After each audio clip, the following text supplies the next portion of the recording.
Така, по првиот разговор со Сузе, кога зборувавме за многу интересни проекти кои што на едно место здружуваат повеќе жени кои што сакаат да направат нешто креативно, продолжуваме во сличен дух. Зборуваме за љубезноста, за добрината, особено во време кога честопати брзаме и ретко застануваме едни за други. Љубезноста станува тивка, но мојкна алатка. Мојкна сила која што секако ги спојува луѓето, особено во овој период од годината, кога размислуваме малку повеќе за тоа што сме направиле, што оставаме зад нас, а кои ќе бидат проектите кои што ќе ги направиме, а кои што ќе ги обединува хуманоста, добрината и љубезноста. Добар ден му велам на мојот гостин Тони Станковски, претседател на Сдруженијето Љубезност. Добре дојдовте. Добар ден и благодарам на поканата.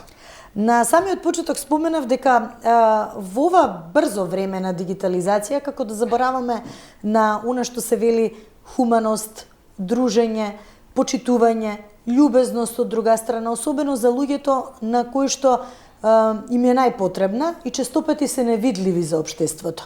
Работите долги години, сега веќе би ви честитала еден сериозен јубилеј, 10 години од основањето на Сдруженијето Љубезност, кое што директно ги таргетира најранливите категории. Да направиме една ретроспектива наназад, сепак е навистина голем период, цела декада да се работи на проблемите, реалните проблеми со кои што се соочуваат најранливите категории, е навистина голем предизвик, но и голема одговорност. Така е, да. Во оваа динамика на живот забораваме и на многу други основни работи. Забораваме некојаш и на семејството, забораваме и на вистинските вредности во општеството, вклучително и на овој сегмент, нели, кога станува збор за наши сограѓани кои што од било која причина се наоѓаат во ситуација во која што не можат сами да излезат и навистина им е потребна поддршка. Во изминативе 10 години бевме сведоци на многу голем број на вакви ситуации кои што едноставно во овој период на некој начин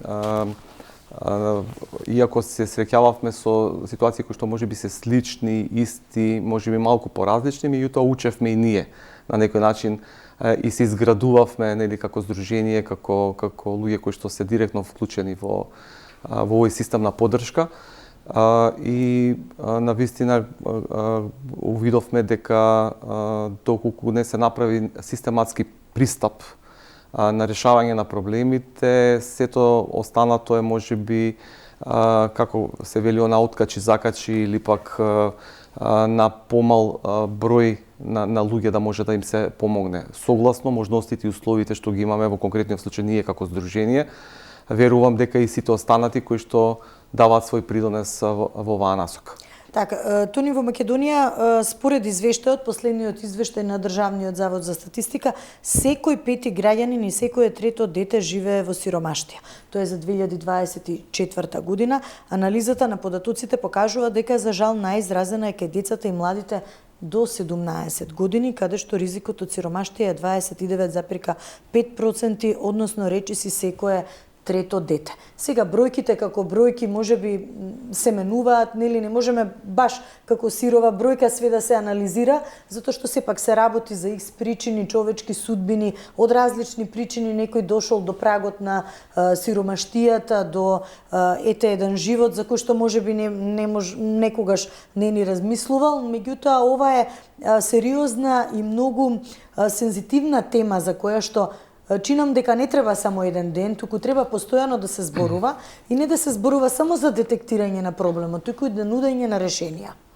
Вие рековте 29%. Значи од младата популација во Македонија се практично секој трето дете или секој пети граѓанин. Процентите се тука некаде, затоа што ако видите статистиката во изминатите, ајде кажеме 7-10 години, се движи тука околу 20, 21, 22% кога станува зборот за целокупното жителство на, нели, во Македонија, на целокупното, дека 21-22% се во ризик на сиромаштија. Наши сограѓани, тоа се луѓе кои што се тука околу нас, кои што, нели, со кои се можеби се разминуваме, живееме во исто мало, во иста зграда, во исто соседство, и тоа е навистина голема бројка. Еве, ако сме 2 милиона луѓе, ви да сме помалку, тоа се бројка од 350 до 450 илјади лица, нели, кои што се дел од нашето општество. Колку повеќе во тие семејства, нели, колку е бројот на деца поголем, и автоматски процентот, нели, е поголем во однос на статистиката. Да, тоа е реално сурова реалност во која што живееме и каде што навистина и ние како здружение се среќаваме со многу тажни приказни, каде на што најчесто се должи? Кои се оние ризик, да речам, фактори кои што директно ја подгреваат оваа статистичка? Да, значи сиромаштијата ги обединува сите. Меѓутоа, секој на некој начин дошол до таа ситуација од различни причини. Некој останал без работа, некој заглавил со кредити, брзи кредити, некој дошла работата и до извршители, до исклучување на електричната енергија во нивниот дом, некои остануваат без дом. Како резултат, да речеме, од дисфункционално семејство, нели, кое што претходно може би тлеело и со години се случувало, нели, да тие меѓучовечки односи бидат расипани, нели, растурени, да едноставно доаѓа до губење на домот, некои остануваат и на улица, стануваат потенцијални бездомници, некои активни бездомници, така да ете во некои има семејства кои што не се регистрирани, нели, познати во јавноста како фантоми, кои што произлегуваат од системот или се генерираат нови. Од време на време се случуваат активности, нели, акции за решавање на тој проблем, меѓутоа решавањето на изворот, нели, едноставно не продолжува повторно и повторно да се случува тоа. Така да потребни се системски решенија, потребно е поголема поддршка, нели, во овој дел, за да може посеопфатно и поквалитетно да се делува. Од она што се нови активности е отварање на првиот центар за социјална инклузија Дренак. Што значи и што ќе опфаќа?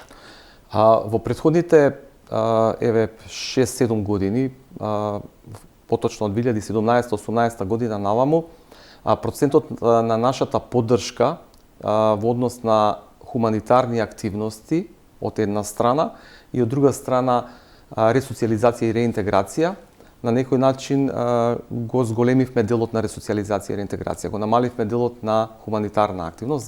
Зошто? Затоа што едноставно сакавме да градиме на вистинска основа, да градиме куќата на карпа, не да градиме на песок и водата да дојде да ја однесе, и да ги учиме луѓето постојано да зависат од некој нешто да им донесе, некој нешто да им помогне, него да им помогнеме да застанат на свој нозе и да продолжат да придонесуваат за себе и за своите семејства. Како вели кинеската, не ми даве да јадам, научиме да ловам. Да, со рибата и ловењето. Да. Токму така да од 2018 година ние веќе работиме со 80% во делот на ресоциализација и реинтеграција. Благодарение на поддршката од Федералното министерство за социјална политика на Република Австрија, во 2 циклуси наназад, еве веќе сме во текот на 3-тиот циклус, го даваме тој интегриран пристап на давање на поддршка, социјална, правна, психолошка, медицинска. Почнавме и со ситни поправки во нивните домови, каде што тоа го правевме во нивните домови, кога станува збор за разговори, кога треба пристап до институции на улица.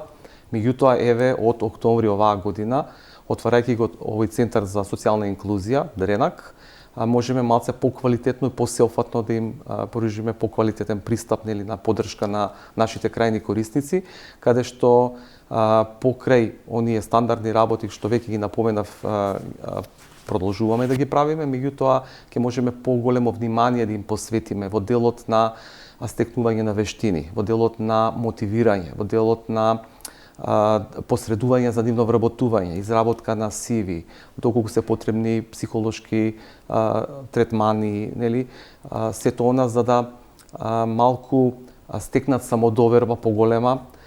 Ние градиме довербата со нив уште на почеток, нели, уште додека се на улица, доколку станува збор за бездомници, доколку се нови наши корисници во нивните домови, меѓутоа оној дел на самодоверба дека може да биде подобро, дека може да се сменат работите на подобро. Знаете, луѓето сме навикнати да остануваме, не може да се најде решение така. Во која што се наоѓаме и да немаме храброст да направиме чекор за да се промени таа ситуација. И во тој сегмент многу е потребна поддршката, така да еве со овој центар на социјална инклузија сакаме тоа да едноставно да стане како една рутина, како една пракса, како една можност за да дадеме поголем придонес. Така, велат првиот чекор е секогаш најтежок, меѓутоа потоа можностите се големи, само да се препознаат. Најголемиот страв на човекот е стравот од непознатото. Значи, она што ќе следи. Секој од нас знаеме да се навикнеме во ситуацијата, во просторот во кој што сме се навикнале подолго време да функционираме. Дури и да знаеме дека нешто може би подобро, тој исчекор тешко оди. Посебно на луѓето кои што се на маргините, посебно на луѓето кои што се надвор од системот, каде што долги години живеат таков живот, значи надвор од системот, немаат одговорности, немаат навики и едноставно е тешко да се работи. Нема резултати преку ноќ, на подолги патеки, меѓутоа знаеме дека тоа е вистинскиот пат. На самиот почеток колку лица веќе почна да доаѓаат да ги користат услугите на Дренак, да кажат можеби со каков проблем се соочуваат? Ние во нашата база на податоци имаме преку 2000 семејства, во кои што база на податоци има луѓе кои што влегуваат и излегуваат. И ние се радуваме кога излезат од системот, затоа што од нашата база на податоци, затоа што сме направиле некаква промена во нивниот живот и они можат да продолжат понатаму да живеат. Исто така, тука се и бездомниците кои што ги вдомуваме.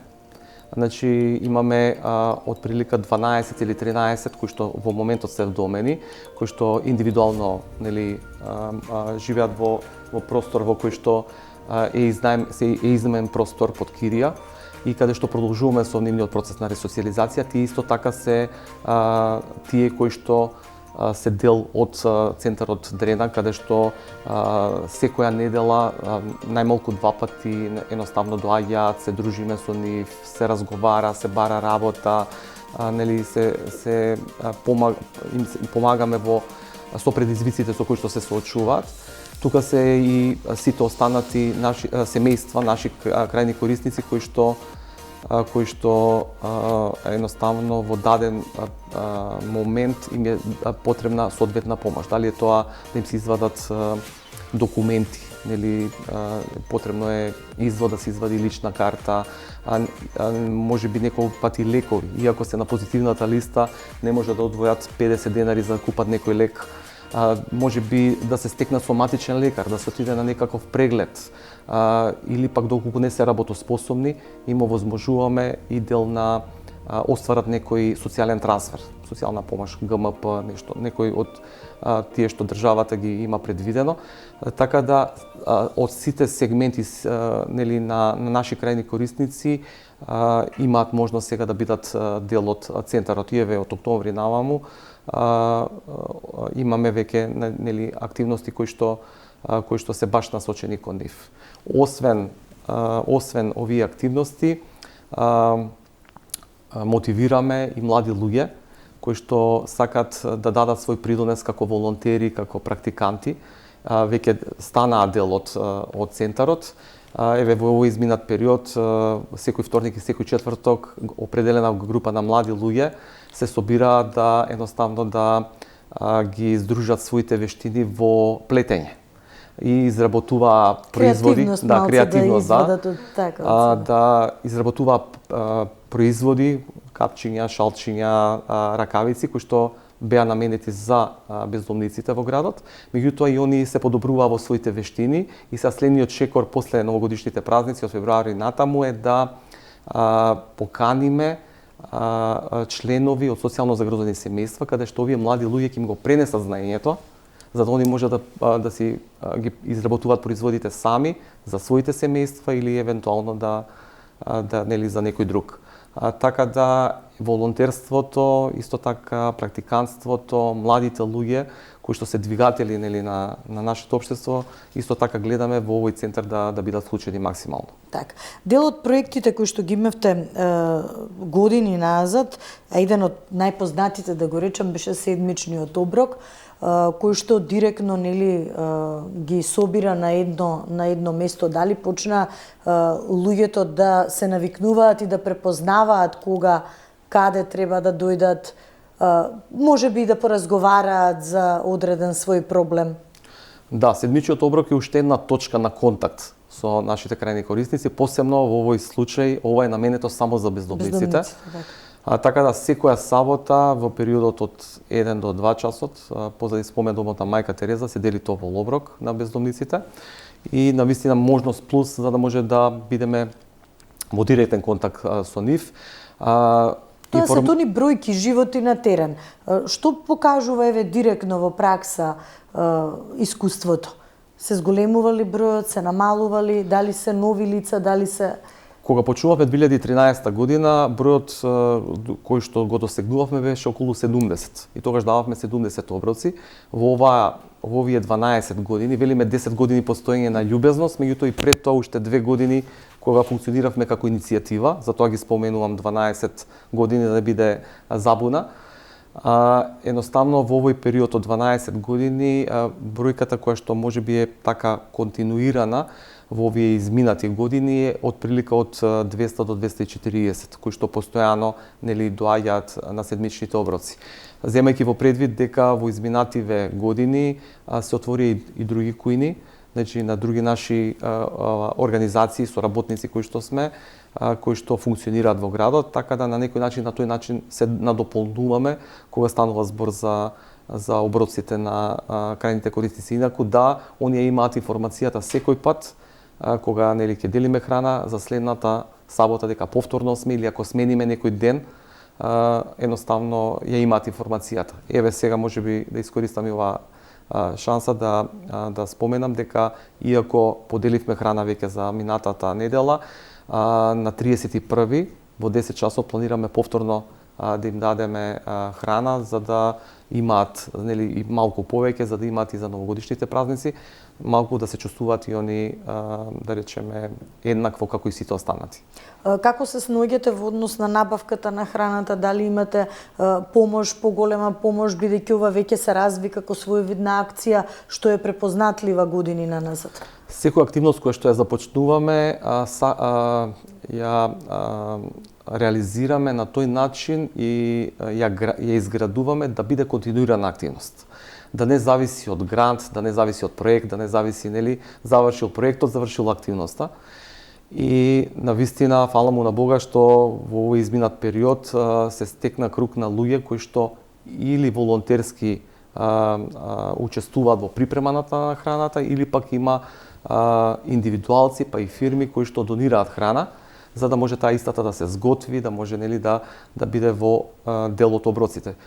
Тука се и нашите соработници, тоа е ретвитни оброк, кој што се во изминативе 10 години имаме убава соработка каде што секој петок ја готват храна и учествуваат во количината на храна која што ни е потребна, меѓутоа тука се и голем број на кетеринг кујни, ресторани, дури и некои институции кои реализираат некакви активности настани, она храна која што нели ми е вишок, не збориме остатоци на храна, него вишок на храна, знаат да не побараат, да не ја донираат и ние да ја насочиме да дистрибуираме до нашите крајни корисници. Така. Низ годините, она што е исто така сериозен проблем е поддршка на семејствата кога посетувате дел од социјално загрозените семејства, изнемоштени лица, не само за психосоцијална поддршка, туку тука ќе споменеме медицинска поддршка, правна помош, исто така разговори околу нивните проблеми, потребите, можеби нешто што треба да го завршат, а не можат, и дел поради финансиски причини, дел поради неинформираност или едноставно незнаење каде низ системот можат да ги побараат своите права. Да. Веќе споменав во однос на лековите, во однос на вадењето на документи, да, нели едноставно заглавиле во системот не може да се снајдат. не знаат што треба да направат, можеби да добијат информацијата, меѓутоа сепак не се чувствуваат сигурни дека можат тоа да го направат и едноставно остануваат заглавени таму каде што се. Има што се заглавува, да речеме, и со извршители. Блокирана сметка, исклучена струја, едноставно одиме чекор по чекор. Нели, ако се бездомници, ако имаме можност ги вдомуваме, чим ќе се вдомат, добиваат адреса, ќе можат да земат да добијат лични документи, кога станува збор, нели, за лична карта, пошто веќе добиваат адрес. Изводот исто така било кога, нели, можеме да го извадиме, доколку се работоспособни ги вработуваме, нели, доколку не определен социјален трансфер. Така да чекор по чекор одиме во тој дел на поддршка и не застануваме тука, и додека продолжуваат да функционираат сами, повторно сме тука да им дадеме поддршка и во следниот период, се додека не увидиме дека едноставно можат сами да продолжат понатаму. Доставата на донации директно во домовите функционира? Тоа функционира, да, меѓутоа го немаме како претходно, да има месечни пакети, него едноставно хуманитарната помош, кога станува збор за храна, хигиена, за лекови, е сега во делот на интервентна, нели, кога е најпотребно, затоа што повеќе даваме печат на овој другиот дел, нели, да можат да се ресоциализираат, да се реинтегрираат, да имаат нов почеток и веќе да почнат сами да допринесуваат за себе и за своите семејства. Сезонските пунктови? Сезонските пунктови функционираат, да, оваа година имавме два, нели, во октомври и во декември, каде што се собира исто така донации на храна и на хигиена, каде што граѓаните учествуваа, во голем број ни се јавува и фирми кои што едноставно сака да дадат свој придонес и тоа продолжуваме да го правиме таму. Ќе видиме дали за време на пролета ќе имаме такви пунктови, меѓутоа да, во есента повеќе ги интензивираме, затоа што се собираат исто така и облека, зимска облека, па и постелнина и кебиња, која што е потребна да ги покриеме потребите на бездомниците во зимскиот период. Тонио, мора да констатираме можеби на еден начин дека сиромаштијата како да е тема на која што се зборува кога се одбележува некој меѓународен ден или кога има некои активности околу празници најчесто, па тогаш се дава некој посебен акцент. Меѓутоа генерално тоа е проблем што мачи голем број на наши граѓани и сериозен проблем за кој што како да има повеќе декларативна отколку практична поддршка. Точно така, да, светските денови знаеме сите да ги одбележуваме, нели, кога станува збор, нели, онака наменски или сезонски, кога станува збор за реализирање на некоја активност, меѓутоа како континуитет во текот на целата година тоа недостасува, таа поддршка. И да, сиромаштијата не е на агендата на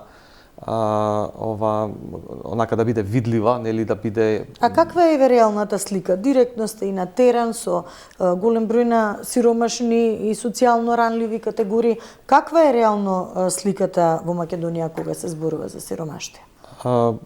Ситуацијата е поинаква, значи едноставно можеме сите да увидиме, сите кои што, нели, сме вовлечени во оваа сфера, вклучително и институциите кои што работат и со кои што имаме определена соработка, едноставно увидуваме дека на терен ситуацијата е малку поинаква, дека има голем број на наши сограѓани кои што она старото што го велиме не може да искрпат крај со крај или од 1 до 31 е многу полоша, затоа што едноставно го живеат тоа постојано, значи во текот на целиот месец, во текот на целата година. И кога ги спомнавме бројките пред малку, тие 400.000 луѓе се луѓе кои што се тука околу нас, определена бројка е покриена со социјалните трансфери кои што државата ги покрива, дали се тоа не знам сега во моментов колку се, дали се 150.000 или помалку повеќе. Меѓутоа останатите луѓе, нели, од тие 400.000 се луѓе кои што живеат, нели, се во ризик на сиромаштие или едноставно тешко поминуваат. Така да треба посеопфатен пристап и од институциите и од невладиниот сектор, по систематски решенија за да може да се делува по поквалитетно. Така, ова е период на годината кога ги сумираме нели резултатите, ги сумираме активностите, правиме планови за следната година, но верувам дека притисокот ќе биде финансискиот притисок ќе биде уште поголем, имајќи во предвид дека цените секојдневно гледаме и сами рапидно растат, има најави за зголемување на електричната енергија на парното, што и тоа дополнителен притисок ќе биде врз џебот на сите граѓани, дополнително на овие социјално ранливи категории кои што навистина мака мачат како да го поминат месецот и тие и нивните семејства. Што е она што го изреализиравте, да речем, до крај во 2025 или можеби што ќе остане како план за 2026? Покрај овие работи што ги напоменав до сега, вклучени сме и во делот на правење промени нели во нашето општество. Дел сме од работната група која што беше за законот за социјално домување. Исто така и во делот на она што претходеше во претходниот период во делот на законот за социјално претприемништво. И едноставно на секоја една можност ја користиме да дадеме придонес за да се направи некоја промена, да речеме, во регулатива, да се земат во предвид работи кои што можеби не се земени или поинаку едноставно треба да се постават работите. Исто така реализираме активност за да се направи база на податоци или регистер за бездомниците во градот, па понатаму можеби тоа да прерасне и во регистер на социјално загрозени. Немаме во нашата држава, немаме таков регистер. Така да сите тие работи паралелно со ова што го правиме директно со нашите корисници, во соработка со институциите, едноставно гледаме да направиме промена и во тој дел, така да учествуваме максимум и во тој дел. Така, благодарам многу што издвои време и што беше заедно со нас. Уште еднаш подсетување дека и на 31-ви во 10 часот, да, ќе се дели оброци на бездомниците во центарот на градот, односно позади спомендомот на Мајка Тереза. Така, љубезноста може нели да го има вистинското име, може да направиме мали, но за некого големи гестови. Многу малку е потребно за Вие рековте на почетокот тивко, но моќно. Не може да го направиме се да биде погласно, исто така моќно, нели да едноставно да делуваме во тој правец и да таа позитивна енергија ја шириме и со останатите, да. Така. Благодарам многу за издвоеното време, ви посакувам многу успех во новата година, многу реализирани планови и секако многу позитивни искуства за голем број на наши граѓани кои што директно се нели целна група на вашето здружение, да им се помогне. Секој може од нас да направи мал гест, за некого би значил свет тој гест и можеме да го нели индивидуално да го извлечеме најдоброто, да помогнеме, да бидеме хумани, да менуваме заедницата. Некој ќе рече тивко, но сепак тоа да биде искрено. Благодарам на поканата и воедно честитам новата година на вашите гледачи. И благодарам на поддршката која што ја имавме и од вас како медиум, меѓутоа и од сите наши помагатели, како да кажам, спонзори и луѓе кои што дадоа свој придонес во измината 2025 година и се надевам дека во следната година ќе можеме да бидеме похумани како луѓе, колку што бевме оваа година и да дадеме придонес во помагањето на нашите сограѓани кои што живеат тежок живот. Така, уште еднаш благодарност, почитувани Иван, ви благодарам што бевте заедно со нас во изминативе час и половина. Секако и би ви заблагодарила доколку и вие изберете љубезност, доколку бидете онаму каде што е најпотребно, подадете рака. Ова се денови кога навистина ги сумираме сите заеднички резултатите кои што ја одбележа оваа 2025, а секако да направиме добри дела и во 2026 година. Јас овде ве поздравувам, ова е последната емисија со мене за оваа година, а секако се гледаме со нови содржини и нови емисии во 2026. Секој е добро.